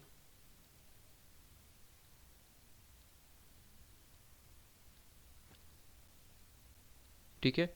मार्केट शेयर। और एक एग्जांपल दे सकता हूँ, ये अभी अभी हमने जो लिया था कस्टमर लिस्ट, कस्टमर लिस्ट भी इंटरनली जनरेटेड है। हमने बिजनेस स्टार्ट किया, कस्टमर हमारे बढ़ते गए और उनका जो डेटा है वो हमारे पास आता रहा, ठीक है। तो कहता है कस्टमर लिस्ट, तो वो भी एक तरीके से इंटेंजिबल असेट है बट इंटरनली जनरेटेड है। तो ये जो सारी चीज़ें हो गई, जैसे कि मैंने पढ़ाया था कि ये कभी भी आपके पास में इंटेंजिबल असेट ट्रीट नहीं किए जाएंगे, ठीक है। तो कहता है not consider, not consider short में लिखवा देता हूँ, ऑलरेडी मैं पढ़ा चुका हूँ इसलिए। नॉट कंसीडर, ठीक है। नॉट कंसीडर, आप इसे कंसीडर नहीं करेंगे क्योंकि ये इंटरनली जनरेटेड है। ये बेसिकली क्या होता है कि ये मेजरेबल नहीं होता, इनकी कॉस्ट आप मेजर नहीं कर पाते। ये सेल्फ जनरेटेड गुडविल हो गया, ब्रांड वैल्यू हो गया, कस्टमर लिस्ट हो गया, उसकी कोई वैल्यू आप जनरेट कर नहीं पाएंगे एग्जैक्टली कितने की है। ये तो तभी पता चलेगा जब आपको एक्सेस पेमेंट मिलेगा, मतलब कि जब आप उसे ट्रांसफ़र कर रहे होगे एक्सेस पेमेंट मिलेगा तब पता चलेगा। बाकी इसकी कोई वैल्यू आप यहाँ पे है ही नहीं बेसिकली, इसलिए इसे कंसिडर करना ही नहीं है, जो मैं ऑलरेडी आपको पढ़ा चुका हूँ। कन्फ्यूज़न ना हो इसलिए मैंने एक बार यहाँ पे लिखवा दिया। तो सर जब कंसिडर करना ही नहीं है तो ये पॉइंट क्यों है, point number 5 internally generated point है क्यों, जब हमें ये सारी चीज़ों को कंसिडर करना ही नहीं है तो फिर ये पॉइंट क्यों है। तो यहाँ पे इंडेक्स 38 ने कहा कि इनके अलावा भी एक चीज़ है जो कि इस पे आपको फोकस करना है। मैं कह देता हूँ अदर, अदर कहते हैं अदर में एक पॉइंट है जो आपको यहाँ पे थोड़ा सा देखना पड़ेगा। बाकी सारी चीज़ तो कभी कंसिडर नहीं होगी, नॉट कंसिडर लिखवा दिया, कभी कंसिडर नहीं होगी।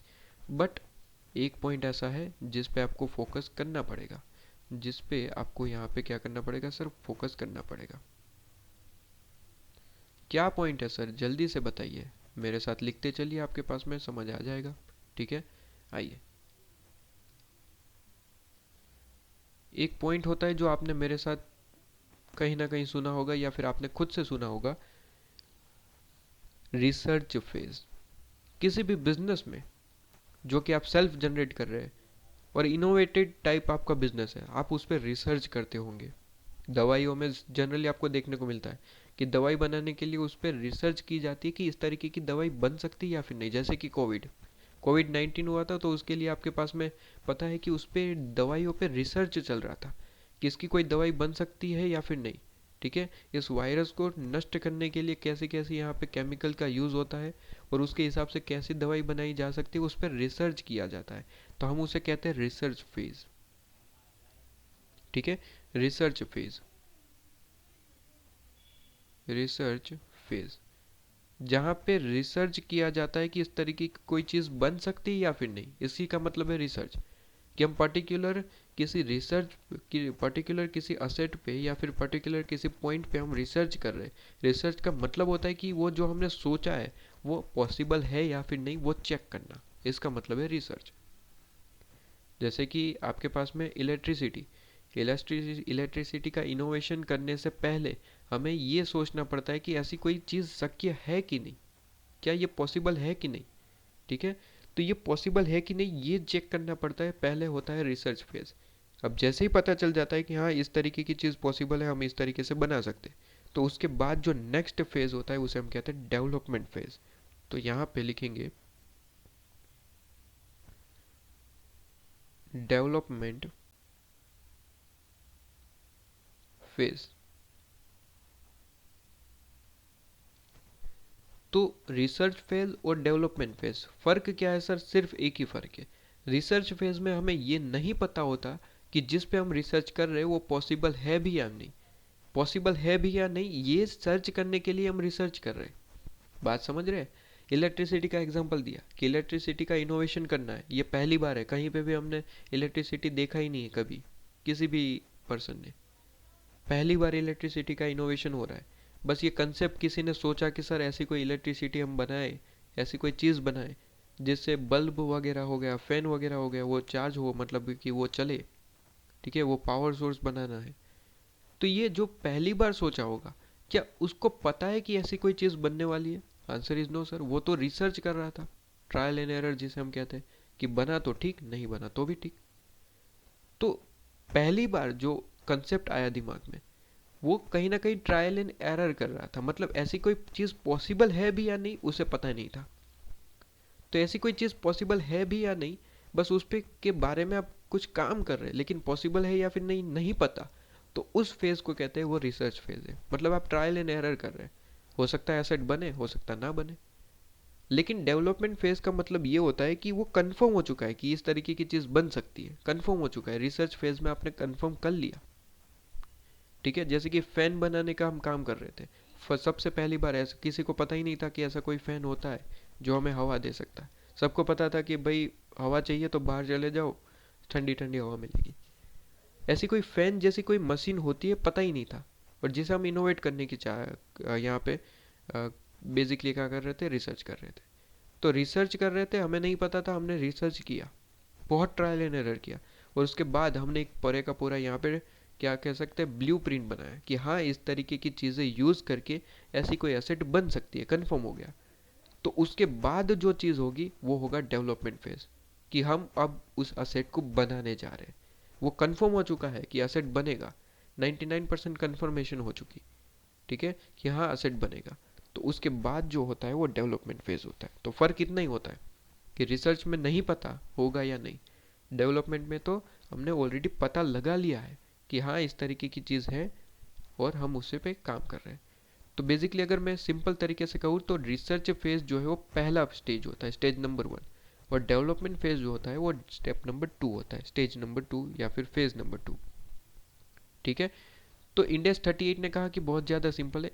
रिसर्च फेज जहाँ पे हमें पता ही नहीं कि एसेट होगा, बनेगा, नहीं बनेगा, हम तो ट्रायल एंड एरर कर रहे हैं।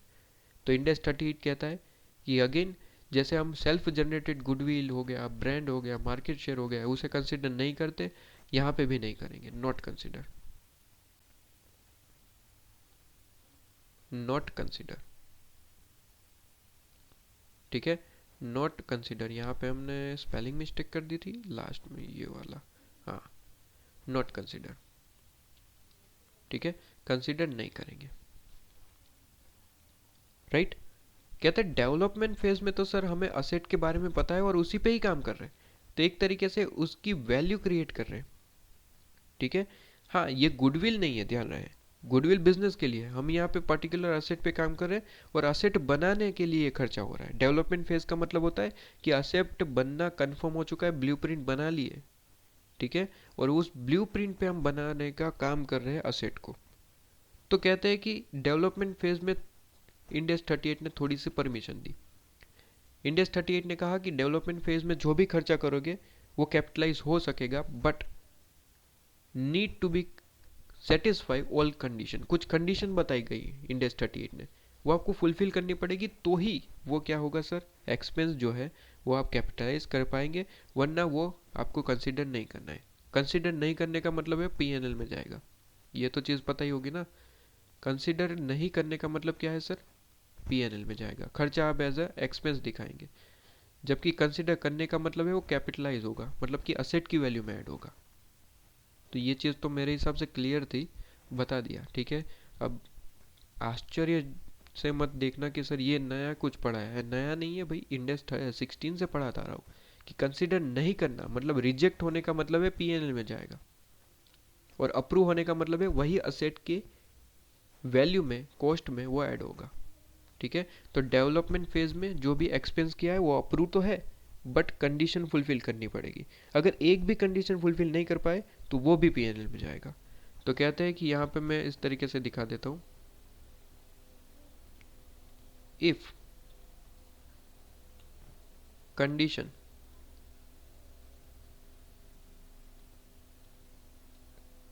जो भी है, ऑल ध्यान रहे, ऑल कंडीशन कहते हैं फुलफिल हो चुकी है, फुलफिल्ड, तो कहता है कि वो कैपिटलाइज होगा, कैपिटलाइज। बट कहते हैं कि सर एक भी कंडीशन को फुलफिल नहीं कर पाए, ठीक है, नॉट फुलफिल,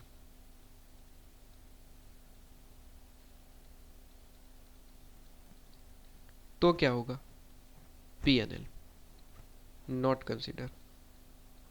और नॉट कंसीडर का मतलब सर पीएनएल में जाएगा, एज एक्सपेंस दिखा देंगे, नॉट कंसीडर। सिंपल सा पॉइंट है।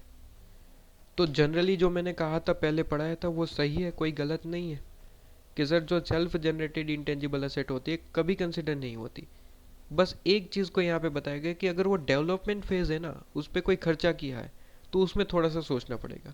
डेवलपमेंट फेज के अलावा कोई भी इंटेंजिबल असेट है, कोई भी आपके पास में, नहीं होगा कंसिडर, नहीं होगा। और डेवलपमेंट फेज में भी आपको बताया गया है कि जितनी भी कंडीशन है वो फुलफिल करनी पड़ेगी, तभी आपके पास में वो माना जाएगा। तो कहते हैं कि सर कंडीशन क्या है, तो आ जाइए, आपके मॉड्यूल में ही दिया गया है तो मॉड्यूल से ही पढ़ लेते हैं कि एग्जैक्टली कंडीशन है कितनी और क्या क्या है, ठीक है। देखिए, ये रही कंडीशन। कहते हैं कि सर ऑल कंडीशन फुलफिल होना जरूरी है, ध्यान रहे एक भी कंडीशन अगर फुलफिल नहीं हुई तो, एक भी अगर कंडीशन फुलफिल नहीं हुई तो इसका मतलब है कि वो पीएनएल में जाएगा, कैपिटलाइज नहीं हो पाएगा। सारी कंडीशन फुलफिल करना जरूरी है। सर कंडीशन क्या क्या है, सबसे पहली कंडीशन, जो टेक्निकल फिजिबिलिटी है वो कंप्लीशन लेवल पे होनी चाहिए। टेक्निकल फिजिबिलिटी का मतलब, अरे अभी समझाया ना मैंने, कि वो असेट का बनना पॉसिबल होना चाहिए। रिसर्च फेज में आपने जो काम किया है, ठीक है, उसका ब्लूप्रिंट, बेसिकली ब्लूप्रिंट क्लियर होना चाहिए। हाँ, वो असेट बनने की संभावना जो है वो 99% होनी चाहिए, बेसिकली मैं कहूँ, ठीक है। डेवलपमेंट फेज पे आप जिस पे काम कर रहे हो उसकी टेक्निकल फिजिबिलिटी मतलब कि उसके बनने के चांसेस होने चाहिए कंप्लीट लेवल पे। आपको विश्वास होना चाहिए कि हाँ वो असेट पॉसिबल है बनाना, ठीक है। और ऐसे ही नहीं बस मन में हुआ, आप उसके लिए प्रॉपर ब्लूप्रिंट बना के रेडी होना चाहिए, बेसिकली, ठीक है। तो ये होता है टेक्निकल फिजिबिलिटी का कंप्लीशन लेवल, ठीक है। तो सबसे पहले यहाँ पे कंडीशन डाली गई कि वो कंप्लीशन लेवल पे होनी चाहिए, मतलब कि ऐसा नहीं कि आप बना रहे लेकिन पता नहीं कि बनेगा कि नहीं, तो वो तो रिसर्च फेज हो गया, बेसिकली वो डेवलपमेंट फेज हुआ ही नहीं। डेवलपमेंट फेज का मतलब है कि वो असेट जिस पे आप काम कर रहे हैं बनाने के लिए, वो असेट की ब्लूप्रिंट आपके पास में रेडी है, और आपके पास में विश्वास है कि 99% चांसेस है कि बन ही जाएगा, 99.99% मैं कहूँ, ठीक है, कि क्योंकि आपने ब्लूप्रिंट बना रखी है कि इस तरीके से प्रॉपर असेट बनता है, ठीक है, वो प्रॉपर है। तो कहता है कि टेक्निकल फिजिबिलिटी वो कंप्लीशन लेवल पे होनी चाहिए। तो टेक्निकल फिजिबिलिटी सबसे पहला पॉइंट हो गया, कंडीशन, कि उसकी टेक्निकल फिजिबिलिटी होनी चाहिए। सेकंड कंडीशन कहते हैं कि हम उसे यूज़ या फिर सेल कर पाए, ठीक है। उसका जो हमारा इंटेंशन है उस असेट को बनाने के बाद, या तो यूज़ करने का होना चाहिए बिजनेस में, या फिर उसे ट्रांसफर मतलब सेल करने का होना चाहिए। ये तो सिंपल है कि असेट बनने के बाद या तो आप इस बिजनेस के लिए यूज़ करिए या फिर उसे सेल करेंगे, ये दो पर्पस होने चाहिए। ये तो नॉर्मल है आपके पास में, सेकंड कंडीशन तो ऑलवेज फुलफिल कर लेंगे आप। थर्ड कंडीशन कहता है एबिलिटी टू यूज और सेल द इंटेंजिबल एसेट, वो एबल भी होना चाहिए। आपका पर्पस है, ठीक है, आप यूज करेंगे या फिर सेल, लेकिन वो एबल भी होना चाहिए कि हम उसे यूज कर पाएंगे, सेल कर पाएंगे, ठीक है। तो ये सेकेंड और थर्ड कंडीशन तो नॉर्मल सिंपल है, दोनों मिक्स ही है, दोनों सेम ही है, कि वो एबल भी होना चाहिए और हमारा इंटेंशन भी होना चाहिए, राइट। तो उसे हम यूज़ कर पाए, सेल कर पाए, वो असेट भी एबल होनी चाहिए और हमारा इंटेंशन भी वही होना चाहिए, दोनों में से कोई भी एक। इसके बाद कहता है however the intangible asset will generate probable future economic benefit. उसका फ्यूचर इकोनॉमिक बेनिफिट जनरेट होना ज़रूरी है। जो आप असेट बना रहे हैं उससे आपको फ्यूचर में फ़ायदा होना ज़रूरी है। अगर फ़ायदा ही नहीं मिलेगा तो कोई काम का नहीं है, तो फिर वो कैपिटलाइज कभी नहीं होगा। फ्यूचर इकोनॉमिक बेनिफिट है तो ही माना जाएगा कि हाँ वो डेवलपमेंट फेज में है और उसे कैपिटलाइज किया जा सकता है। इसके बाद एडिक्वेट रिसोर्सेज आपके पास में होने चाहिए। एडिक्वेट रिसोर्सेज मतलब जो असेट बना रहे उसके लिए जो जो चीज़ आपने जो ब्लूप्रिंट बनाई है ना कि इस चीज़ की ज़रूरत पड़ेगी, वो सारी चीज़ आपके पास में होना ज़रूरी है। अगर है ही नहीं तो वो असेट बनेगा ही नहीं, तो बनेगा ही नहीं तो इसका मतलब है कि वो रिसर्च फेज ही है, तो वो पीएनएल में जाएगा पूरे का पूरा। क्लियर है। इसके बाद नेक्स्ट आपके पास में कहता है ability to measure reliably. Measure reliably का मतलब जो भी खर्चा हो रहा है इस असेट पे, वो खर्चा अमाउंट में आपके पास में दिखना चाहिए। आप उसे मेजर कर पाने चाहिए कि हाँ इतना खर्चा हुआ है। आप ये कहेंगे कि सर खर्चा तो हुआ है लेकिन हम आपके पास में मेजर नहीं कर पा रहे, तो उसका कोई आपके पास में यहाँ पे चांस नहीं है कैपिटलाइज होने का। कैपिटलाइज होने के लिए ये कंडीशन है कि वो मेजरेबल होना चाहिए रिलायबली। रिलायबली की मतलब कि वो प्रॉपर उसका मेजरमेंट होना ज़रूरी है। तो इतनी कंडीशन है, टोटल कितनी, 3 और 3 6 कंडीशन आपके पास में यहाँ पे रखी गई है। अगर 6 कंडीशन पूरी की पूरी फुलफिल होती है तो वो कैपिटलाइज हो सकता है। अगर एक भी कंडीशन फुलफिल नहीं हुई तो मतलब इसका क्या हुआ, सर वो कैपिटलाइज नहीं होगा। ठीक है। तो रिसर्च फेज वाले तो कभी कैपिटलाइज नहीं होंगे। प्लस मैंने जो आपको बताए थे कि इंटरनली जनरेटेड कोई भी आपके पास में इंटेंजिबल एसेट है कभी कैपिटलाइज नहीं होगी एक्सेप्ट डेवलपमेंट फेज। और डेवलपमेंट फेज के लिए भी आपको 6 कंडीशन फुलफिल करनी पड़ेगी। नहीं हो रही है इसका मतलब वो बी पीएनएल में जाएगा। 6 कंडीशन कौन सी है, टेक्निकल फिजिबिलिटी होनी चाहिए कंप्लीशन लेवल पे, ध्यान रहे टेक्निकल फिजिबिलिटी का कंप्लीशन लेवल होना चाहिए। सर हाफ टेक्निकल फिजिबिलिटी है तो चलेगा क्या, आंसर इज नो, तो वो रिसर्च फेज मान लिया जाएगा। यहाँ पे एग्जैक्ट किया गया है, यहाँ पे क्लियरली बताया गया है कि टेक्निकल फिजिबिलिटी 100% होनी ज़रूरी है। ठीक है, तभी डेवलपमेंट फेज शुरू होगा। ध्यान रहे टेक्निकल फिजिबिलिटी कब आपने 100% कंप्लीशन कब हुआ होगा, रिसर्च फेज में। जिस पे आप रिसर्च कर रहे थे उसका प्रॉपर ब्लूप्रिंट बन जाना चाहिए, उसके बाद ही डेवलपमेंट फेज चालू होता है। इसलिए पहली कंडीशन आपको यही दी गई कि टेक्निकल फिजिबिलिटी 100% होना ज़रूरी है। 50% 90% नहीं चलेगा, 100% चाहिए कि हाँ वो पॉसिबल है आपके पास में, कि हाँ सब कुछ है, बनेगा। ठीक है, तो कहते हैं कि sir technical feasibility completion level पे चाहिए। इंटेंशन आपका होना चाहिए यूज़ या फिर सेल का, प्लस वो एबल भी होना चाहिए, वो जो असेट है वो एबल भी होना चाहिए कि जिसे हम यूज़ कर पाए या फिर सेल कर पाए। फोर्थ कंडीशन कहता है उससे फ्यूचर इकोनॉमिक बेनिफिट जनरेट होना ज़रूरी है। फिफ्थ कंडीशन कहता है कि उसके लिए असेट को बनाने के लिए, डेवलप करने के लिए जितनी भी असेट की ज़रूरत है, रिसोर्सेज की ज़रूरत है, वो सारे अवेलेबल होने चाहिए। ठीक है, तो कहते हैं वो एडिक्वेट रिसोर्स आपके पास में होने ज़रूरी है। टेक्नोलॉजी हो गया, फाइनेंस तरीके से आपके पास में पैसे भी होने चाहिए, अदर कोई एसेट की ज़रूरत है तो वो भी होना चाहिए आपके पास में। ठीक है, और आपके पास में सिक्स्थ कंडीशन कहता है कि जो भी खर्चा करें वो रिलायबली मेज़र होना ज़रूरी है। ये कंडीशन थी, फुलफिल कर सकते हैं तो हाँ वो कैपिटलाइज होगा, नहीं कर सकते तो कभी कैपिटलाइज नहीं होगा, कभी भी नहीं। ठीक है, अब नीचे आपको कुछ एग्जाम्पल दिए गए कि ये ऐसी चीज़ जैसे कि आपके पास में उसे कंसिडर कर सकते हैं, कुछ एग्जाम्पल आपको दिए गए हैं। ठीक है, उसे आप देख सकते हैं बेसिकली एग्जाम्पल्स। कहते हैं सबसे पहला एग्जाम्पल दिया कि cost of material, cost of material या फिर सर्विस जो यूज्ड या फिर कंज्यूम होगा generating intangible asset. Intangible asset के लिए हम कॉस्ट ऑफ मटेरियल यूज़ कर रहे हैं या फिर सर्विस यूज़ कर रहे हैं। ठीक है, तो ये आपके पास में उसकी कॉस्ट मेजरेबल है, आंसर इज यस सर। तो ये आपके पास में क्या है सर, कस्ट आपके पास में कैपिटलाइज होगा, ये आपके पास में कैपिटलाइज होगा। ये सारे जो है वो कैपिटलाइज के एग्जाम्पल है कि ये सारे कैपिटलाइज हो सकते हैं। दूसरा कहता है कॉस्ट ऑफ एम्प्लॉय बेनिफिट। ठीक है, एम्प्लॉय बेनिफिट आपके पास में, एम्प्लॉयज़ को आप कोई बेनिफिट प्रोवाइड कर रहे हैं तो वो सारी कॉस्ट कैपिटलाइज होती है, कोई दिक्कत नहीं है।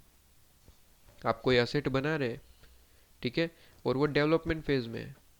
और डेवलपमेंट फेज में ऑब्वियसली असेट बनाने के लिए एम्प्लॉयज़ की भी ज़रूरत पड़ेगी, तो एम्प्लॉयज़ को जो भी आप पेमेंट कर रहे हैं बेनिफिट के लिए, जो भी आप पेमेंट कर रहे हैं वो असेट की वैल्यू में ऐड होगा। यहाँ पे क्लियरली लिखा गया है, ठीक है, कि डेवलपमेंट फेज में जो भी एम्प्लॉय है, जो भी काम कर रहे हैं, फॉर एग्जांपल आप कोई असेट बनवा रहे हैं, तो असेट के लिए बनवाने के लिए एम्प्लॉयज़ की ज़रूरत पड़ेगी सर, हाँ। तो असेट बनाने के लिए जो एम्प्लॉयज़ है जिसकी कॉस्ट आपने पे करी होगी वो कैपिटलाइज होगी। जो असेट बनाने के लिए जो मटेरियल होगा, सर्विस होगा, वो भी कैपिटलाइज होगा, ठीक है। तो असेट को वो ध्यान में रखिए, असेट के लिए जो मटेरियल यूज़ हुआ, जो सर्विस यूज़ हुई, कैपिटलाइज होगी। एम्प्लॉयज़ यूज़ हुए, उसकी जो कॉस्ट हुई वो भी कैपिटलाइज होगी। अच्छा, असेट बनने के बाद उसे लीगली परमिशन चाहिए रहती है। जैसे कि आप कार परचेज करते हैं, बाइक परचेज करते हो, तो उसके लिए भी आपको परमिशन लेनी पड़ती है, कुछ फीस पे करनी पड़ती है। तो वैसे ही आप असेट जनरेट तो कर रहे, बनवा तो रहे हैं सेल्फ, ठीक है, डेवलपमेंट फेज कंप्लीट हुआ, लेकिन गवर्नमेंट से कुछ परमिशन भी लेनी पड़ती है, उसका कुछ राइट भी लेना पड़ता है। तो कहते हैं वो फीस क्या कैपिटलाइज होगी, आंसर इज यस, क्लियरली बताया गया है कि असेट के लिए जो भी फीस पे करनी है कॉस्ट में ऐड हो जाएगी, कोई दिक्कत नहीं है, ठीक है। ये आपके पास में हो गया। और उसके लिए कोई पेटेंट वगैरह, लाइसेंस वगैरह लिया है तो क्या वो आपके पास में as a intangible asset consider हो गया, आंसर इज यस, वो तो ऑलवेज हो ही रही थी, तो उससे रिलेटेड तो कोई दिक्कत ही नहीं थी। पेटेंट कॉपीराइट तो ऑलवेज आपके पास में क्या है सर, इंटेंजिबल असेट है, तो उसमें तो कोई डाउट ही नहीं था, ठीक है। तो ये पॉइंट। अच्छा, इसके अलावा यहाँ पे एक पॉइंट है जो आपको याद रखना चाहिए, मेरे हिसाब से इम्पोर्टेंट है। कहते हैं कि सर कुछ ऐसा एग्जाम्पल है जो आपको लग सकते हैं कि वो कंसिडर होना चाहिए डेवलपमेंट फेज के हिसाब से, बट वो इंटेंजिबल असेट नहीं लिए जाएंगे। जैसे कि आप असेट बना रहे हैं, ठीक है, मैंने कहा कि सर आप असेट को डेवलप कर रहे हैं, आप डेवलपमेंट फेज में, तो मैंने कहा ये डेवलपमेंट फेज में जो भी असेट के लिए आपने मटेरियल यूज़ किया या फिर आप कह सकते हैं सर्विसेज यूज़ करी, क्या होगा सर, कैपिटलाइज होगा सर, आंसर इज यस। इसके बाद मैंने ये कहा कि सर इसके लिए एम्प्लॉयज़ भी लगे होंगे, एम्प्लॉयज़ को कॉस्ट पे करी, क्या कैपिटलाइज होगी, आंसर इज यस सर। इसके बाद मैंने कहा कि सर इसके लिए लीगल फीस पे करी होगी, क्या ये पेमेंट भी कैपिटलाइज होगा, आंसर इज यस सर। इसके अलावा जो पॉइंट मैंने कहा वो तो सिंपल था आपके पास में, वो पेटेंट कॉपीराइट, उसको मैं अभी छोड़ देता हूँ, ये तीन इंपॉर्टेंट थे। लेकिन सर अब मैं ये कहता हूँ कि सर ये जो असेट है उसकी एडवर्टाइजमेंट मैंने करी, या फिर मैंने कहा कि इसको सेल करने के लिए सेलिंग एक्सपेंस किया, सेलिंग कह सकते हैं, एडमिनिस्ट्रेशन एक्सपेंस कह सकते हैं, क्या वो कैपिटलाइज हो गया, आंसर इज नो सर, कभी भी नहीं। इंडेक्स 38 क्लियरली कहता है कि जो असेट के डेवलपमेंट के लिए होने वाले खर्चे ही कैपिटलाइज होते हैं, उसको सेल करवाने के लिए, उसका एडमिनिस्ट्रेशन या एडवर्टाइजमेंट करवाने के लिए वो खर्चे कभी भी कैपिटलाइज नहीं होंगे, ठीक है। इसके बाद कोई ऑपरेटिंग लॉस हो जाता है आपको, ऑपरेटिंग लॉस, क्या वो कैपिटलाइज हो सकता है, आंसर इज नो, कभी भी नहीं। अब ऑपरेटिंग लॉस का मतलब क्या हुआ, ऑपरेटिंग लॉस का मतलब हुआ कि जब भी आप उसे बेसिकली आप परफॉर्मेंस देख रहे हैं, ठीक है, आपने असेट बना लिया, प्रॉपरली काम कर रहा है, उसके बाद कुछ आपके पास में लॉसेस हो रहे हैं बनाने के लिए, ठीक है, आपको प्रोडक्ट बनाने के लिए कुछ लॉस हुए, तो क्या वो लॉस जो है वो आप कैपिटलाइज करेंगे, आंसर इज नो, वो कभी नहीं होंगे, वो कैपिटलाइज कभी नहीं होंगे, ठीक है।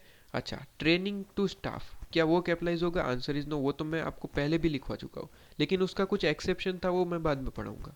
वैसे लिखवा रखा है मैंने आपको नोट्स में, लेकिन आपके पास में क्या है सर, एक्सेप्शन है, बट बाद में।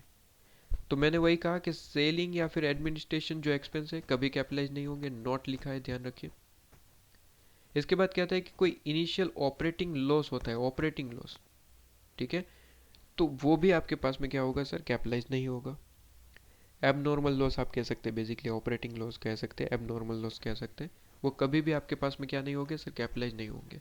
और ट्रेनिंग देते हैं स्टाफ को, तो स्टाफ ट्रेनिंग तो एक तरीके से असेट लग रहा है, लेकिन वो माना नहीं जाएगा, इसका एक्सेप्शन है, लेकिन बाद में उस पर क्वेश्चन करेंगे, ठीक है। तो ये आपके पास में पॉइंट हो गए, राइट, तो ये चीज़ हो गई। अच्छा, इंडेक्स 38 एक चीज़ और कहता है कि कई बार ऐसा होगा कि कोई खर्चा आपने किया है, लेकिन वो रिसर्च का है या फिर डेवलपमेंट का, तय नहीं कर पा रहे, डिसाइड नहीं हो पा रहा है। तो इंडेक्स 38 ने कहा कि तब जब आप खुद कंफ्यूजन में, तो उसे आपको रिसर्च फेज ही मानना है, मतलब वो पीएनएल में जाएगा, ध्यान रहे। अगर आप कंफ्यूजन में है मतलब वो कैपिटलाइज कभी नहीं होगा। इंड एस 38 बड़ा ही क्लियर है कि आप कंफ्यूजन में है मतलब आप खुद प्रूव नहीं कर पा रहे, तो वो पीएनएल में डालो, काम खत्म, उसे हम कंसीडर नहीं करेंगे, नहीं करेंगे। क्लियर, ये पॉइंट आपके पास में था। ओके जी, इसके बाद हम यहाँ पे क्वेश्चन देखेंगे। अगर इस पे बेस है तो मैं क्वेश्चन देख लूँगा। यहाँ पे मैं इस वीडियो को स्टॉप कर रहा हूँ। जितना भी मैंने पढ़ा है रिवीजन कर लीजिए। इस पे कोई क्वेश्चन होगा तो नेक्स्ट लेक्चर में देख लूँगा, ठीक है। और उसके बाद हम नेक्स्ट टॉपिक पे स्विच ऑन करेंगे। नेक्स्ट टॉपिक हमारे पास में रहेगा सब्सिक्वेंट मेजरमेंट। यहाँ पे ध्यान रहे मेजरमेंट का टॉपिक खत्म होता है, जो मेजरमेंट का पॉइंट था वो कंप्लीट हो जाता है। ये मेजरमेंट मेजरमेंट बेसिकली मेजरमेंट से मतलब है इनिशियल मेजरमेंट। इनिशियल मेजरमेंट का पॉइंट खत्म होता है, अब सब्सिक्वेंट मेजरमेंट पढ़ेंगे। बिल्कुल इंडिया 16 की तरह है कि मेजरमेंट में दो टॉपिक होते हैं, इनिशियल और सब्सिक्वेंट। तो इनिशियल कंप्लीट हो जाता है। अच्छा, इनिशियल मेजरमेंट में मैंने यहाँ पे एक पॉइंट नहीं लिखवाया, लेकिन क्या मैं मान सकता हूँ कि आपको पता होगा। कौन सा पॉइंट सर? कहते हैं इनिशियल मेजरमेंट जब करेंगे तो असेट को ऑलवेज कॉस्ट पे रिकॉर्ड करना है। ऑलवेज कॉस्ट पे रिकॉर्ड होगा, क्या ये चीज़ आपको पता है? Answer is yes sir, India 16 में आपने क्लियरली लिखवाया है। जबकि सब्सिक्वेंट मेजरमेंट में आपके लिए दो पॉइंट होते हैं। सब्सिक्वेंट मेजरमेंट में आपके लिए दो ऑप्शन होते हैं, या तो कॉस्ट पे या फिर आपके पास में रीवैल्यूएशन कर सकते हैं, ठीक है। वो पढ़ेंगे, लेकिन इंडिया 16 में पढ़ चुके हैं, इसलिए मैं यहाँ पे आपके पास में वो चीज़ रिवाइज करवा रहा था कि वही यहाँ पे भी है।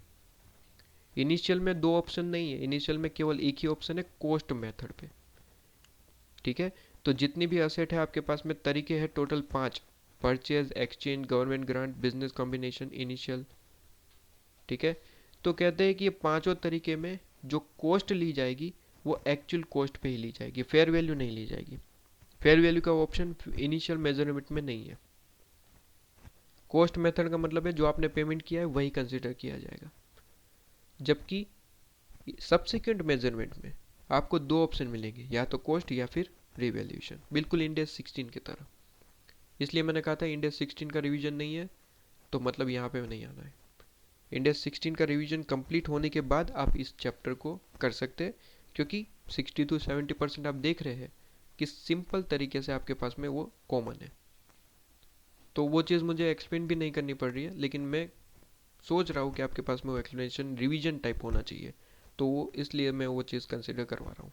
जैसे कि मैंने यहाँ पे कॉस्ट लिखवाया, बट वो मेरे हिसाब से लिखवाने की ज़रूरत भी नहीं थी। मैंने बस ये कह दिया कि इंडिया 16 का ही टॉपिक है, तो आपको पता होना चाहिए कि इनिशियल मेजरमेंट ऑलवेज कॉस्ट पे होता है। लेकिन मैंने यहाँ पे लिखवा दिया, आपके पास में लिख सकते हैं, ठीक है। तो ये कॉस्ट आपके पास में मॉडल पे रहेगा।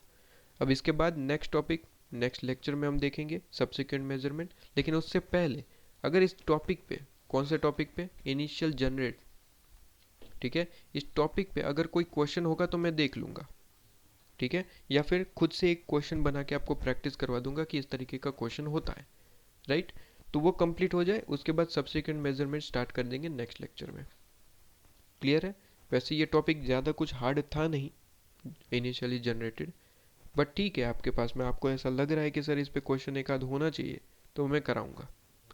ऐसे मॉड्यूल में देख लूँगा अगर कोई क्वेश्चन है तो, नहीं है तो मैं खुद से एक क्वेश्चन बना के आपको सॉल्व कराऊंगा। वैसे आरटीपी एमटीपी में है तो वो मैं ढूंढ लूँगा और वो क्वेश्चन करा दूंगा। क्लियर है? चलिए, तो यहाँ पे इस टॉपिक को कंप्लीट मानते हुए इस लेक्चर को हम एंड कर देते हैं। नेक्स्ट लेक्चर में सब्सिक्वेंट मेजरमेंट, ठीक है जी। चलिए।